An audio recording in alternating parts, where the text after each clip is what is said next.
Under the British, they liked them because they kind of pulled jihad out of it, out of Islam. So they gave them the license. So everywhere you would go, in the islands, everywhere, it would be the Ahmadiyas. In America, I don't know whether the Dakota Station, all of them people was Ahmadiyas. Not Sonny Rollins, but who else? Yusuf Lateef. Huh? And Yusuf Lateef, all those old guys, they were Ahmadiyas. And the translation of the Quran they used was Maulana Muhammad Ali, which is a monster. It's good. They were both written and translated. His first translation, it was the first translation of the Quran by a Muslim, 1917. Next he did it 1937 or 36, because Yusuf Ali did his in 1937. But anyway, the Lamb always had stuff from the Lamb without spot or blemish. As always, he sacrifices stuff for all of us. It's the Lamb. Anyway, the Lamb without spot or blemish, that means he didn't do nothing wrong. He don't have nothing. He sacrificed himself for us. And then, on top of that, he had, if you read Message to the Negroes or something like that, they have guidelines. You can find certain, literature if you want to. If you look into the Bible, you can find it here. If you look in Yusuf Ali, you can find it there. And if you look at Maulana Muhammad Ali. So it was helpful. Okay, anyway, so it was helpful. And what happened was, Ghulam Ahmed, there's two groups of them. There's more, but there's two main groups. One believed Ghulam Ahmed, who died in about 1909 or something like that from India. He was, they consider him a prophet, so they're out of Islam. Now, Ahmadiyya, Qadianis, they are, the Ahmadiyyas is out of Islam. The Qadianis, they don't say he was a prophet, they say he was a mujaddid. So you find a lot of that revivalist stuff in there, in Maulana Muhammad Ali. But let me read a little bit of Maulana Muhammad Ali, and because his writings were very good. The book that I have still have, Religion of Islam, for those days was the best book that it was a packaged book that I read on Islam, and it just boosted you way out there. The Arabic word Rabb conveys not only the idea of fostering, bringing up, or nourishing, but also that of regulating, completing, and accomplishing, i.e., that of evolution of things from the crudest state to that of the higher perfection. According to Razi, Rabb signifies the fostering of a thing in such a manner as to make it attain one condition after another until it reaches its goal of completion. Hence, Rabb is the author of all existence, who has not only given the whole of creations a mean of nourishment, but has also beforehand ordained for each a sphere of capacity, and within that sphere provided the means by which Rabb, in the Holy Quran, it continues to attain gradually to its goal of perfection. Remember, I said, instead of using perfection, I used excellence on purpose, because we don't want to go overboard.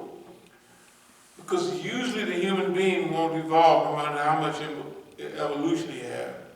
You won't evolve to perfection. So we use excellence. The chief used to use that all the time. Yep, okay. With the Spirit provided for him, for which he continues to attain gradually to his goal of perfection. By the use of the word Rabb, the Holy Quran thus hints at the law of evolution, which is working in the universe. There is no single word in English carrying the significance of the word Rabb, nourisher unto perfection, would be nearest to the word, but it has we have generally adopted for the sake of brevity, Rabb, or nourisher to perfection, however, includes both the physical, spiritual sides so far as is concerned. His word being the spiritual nourishment through which man is brought to perfection. I'll just read a little bit more. The word translated as worlds, alameen, like Rabbil Alameen.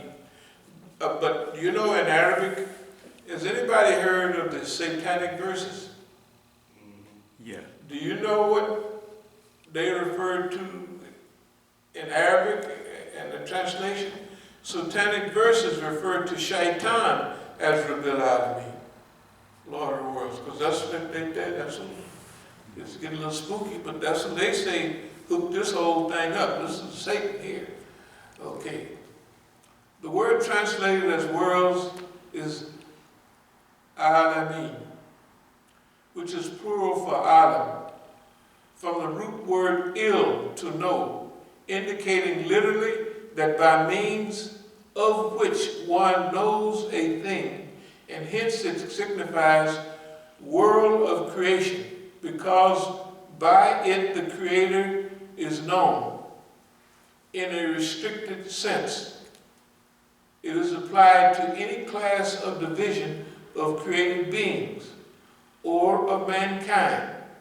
Alameen has been translated as nations in one ayah, and elsewhere all the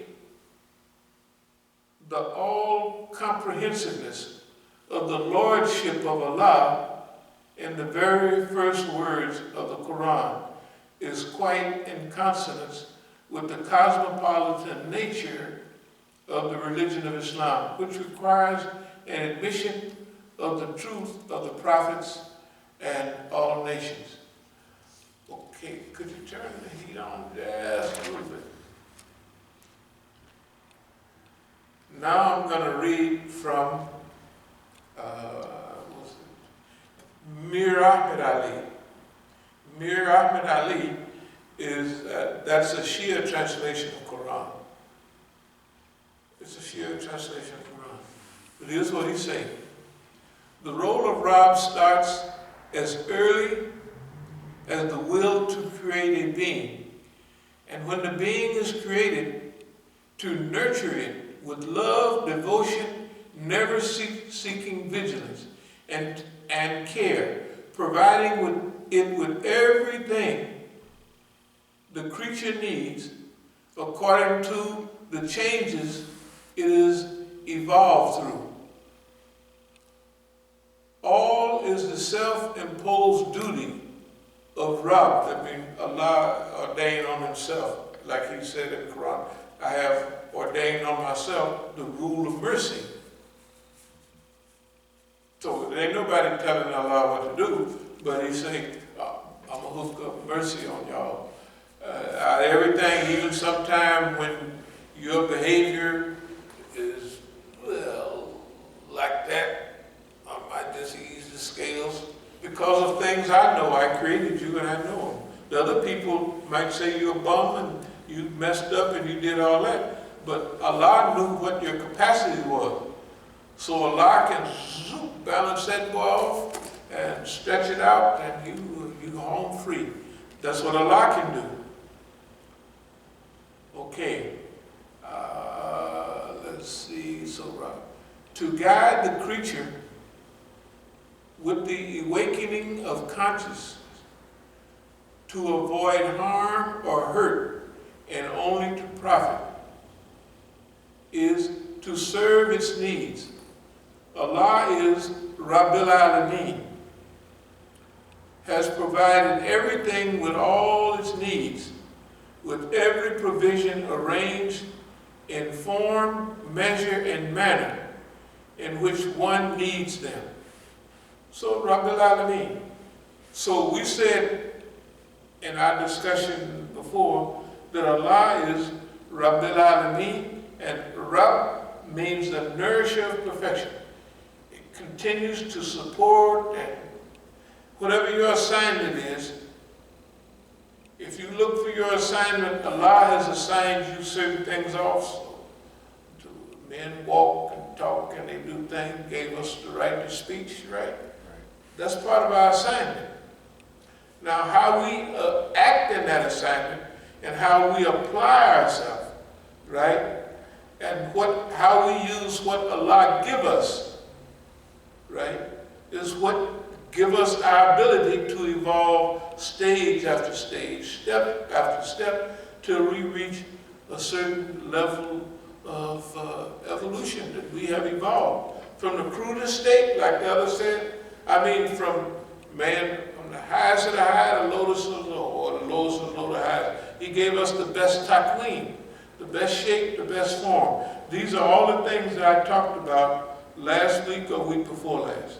Almost in these same words, because how I do tafsir, instead of reading it like this, I read it over and over again, and then when I'm talking, I may glance every now and then, or I'm almost reciting word for word what it says. But I just want to say, we have a mission that we believe in our assignment, that we've been assigned a mission, and that's what we do here. Everything is according to the vision and the mission, and that we believe is our assignment.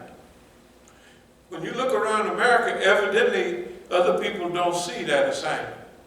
They read the same Quran, but look, we are not going overboard with our translation of Quran. We're saying what it says. And we're sticking to, a lot of people think the best commentary on the Quran is hadith. It's not. You know what the best commentary on the Quran is? Quran itself. Just imagine all these ayats I can read, all of them about Rabb. How do you think my mind, I'm going to read the ayat, I'm going to read the commentary on that. It don't make no difference who it is. I'm going to read the commentary on that. And then I'm going to go to, let's say, a minimum of 8 other translations with their own little dictionaries right there beside it. And some of them actually, they have a technical dictionary right next to it. Like the English, the word-for-word meaning of Quran. Anybody seen that? The word-for-word meaning of Quran?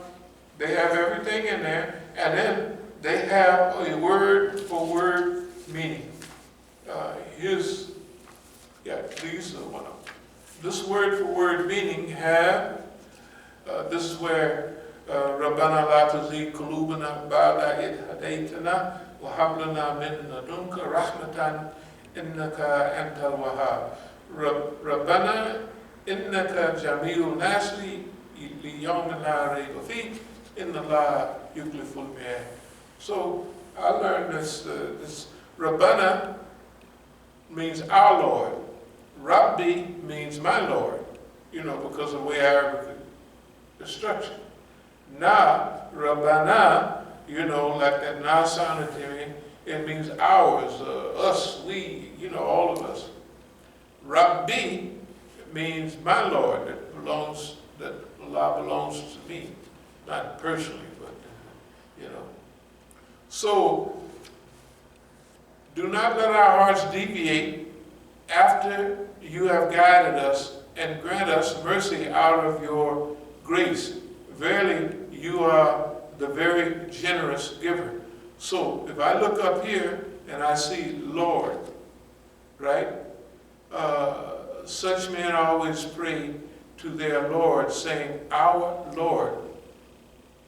La tuzigh, do not let me deviate, make me go astray, right? And that's the word, la tuzigh, kulubana, our hearts deviate, right?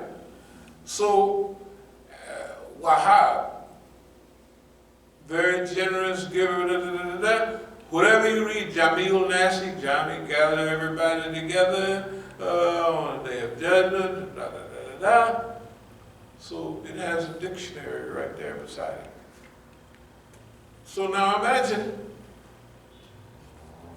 if you're reading Quran, and you've only had 2 years of Arabic, but the way mine went was I had some Arabic way back in the late 70s. You know, just how to read it and stuff like that, but that helps. But then we went to ISNA in '87, we went to ISNA. And this day had an Imam's program. Believe it or not, I learned something there. When I went over to this place over here just for a summer program, Mahad they call it, I didn't learn nothing. Can you imagine? Jamal Zaragoza was there teaching and all that.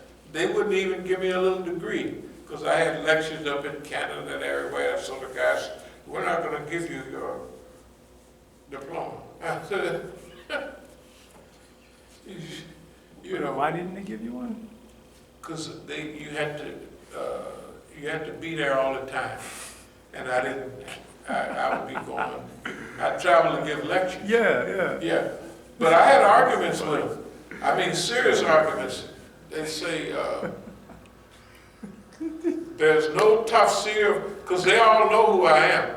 Right. And they know when I'm over there, I got a crew. I'm kind of teaching like so.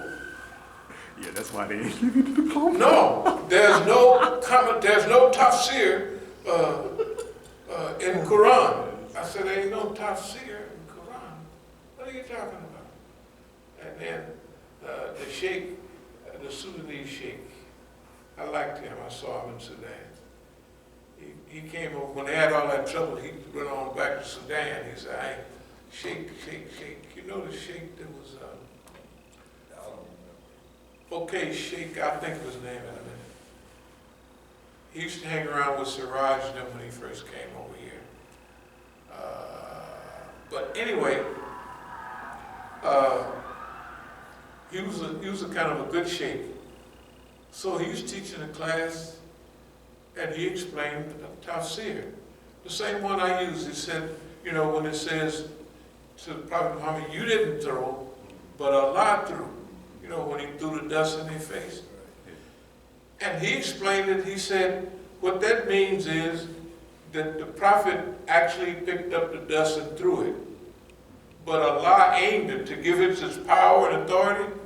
If you're on the battlefield and you pick up a handful of dust, the camels is kicking up dust, horses is kicking, there's dust everywhere. Right.